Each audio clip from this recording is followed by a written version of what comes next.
ये कहानी एक सामान्य परिवार के बारे में है जिसमें माँ, पिताजी और उनका बेटा है। यहाँ परिवार बहुत प्रेम से बंधा हुआ है, लेकिन समस्याएं भी हैं। पिताजी की रोजगार में कमी थी, जिससे घर की आर्थिक स्थिति बिगड़ रही थी। यह समस्या दिन प्रतिदिन बढ़ती जा रही थी। बेटे का नाम आदित्य था। उसे समाज की सेवा करने की बड़ी चाह थी। वह गरीब बच्चों की मदद करना चाहता था। उसका इरादा साफ था कि वह एक दिन समाज की मदद करेगा। उसकी मां ने उसे उसके इरादे में समर्थन दिया, लेकिन पिताजी उसके सपनों को समझने में सक्षम नहीं थे। आदित्य के बचपन का सपना ही था कि वह अपने पैरों पर खड़ा होकर समाज की सेवा करेगा। वह इसी सपने के साथ एक अनाथाश्रम में काम करने लगा। वहां उसने एक बच्चे को पाला जिसका नाम रिया था। रिया एक बहुत ही संवेदनशील और समझदार बच्चा था। आदित्य ने उसको अपना पुत्र मान लिया। आदित्य और रिया के बीच गहरा रिश्ता विकसित होता गया। रिया की सीमाओं से पार करके वे एक दूसरे को समझने लगे। आदित्य ने रिया को उसके सपनों की साझा की। दोनों मिलकर बच्चों को संस्कारी और शिक्षित बनाने में लगे रहे।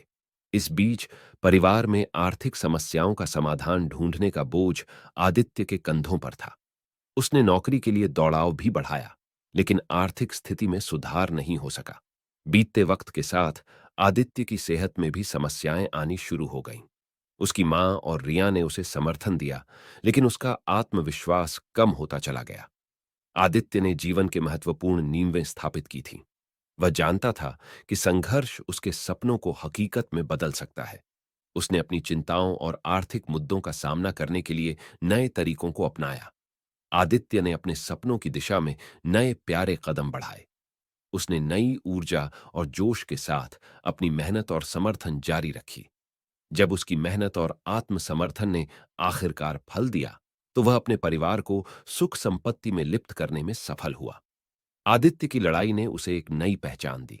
उसका परिवार, रिया और समाज ने उसे सम्मान और प्रशंसा दी। उसका सपना सिर्फ उसकी ही नहीं, बल्कि उसके परिवार और समाज की सफलता को दर्शाता है।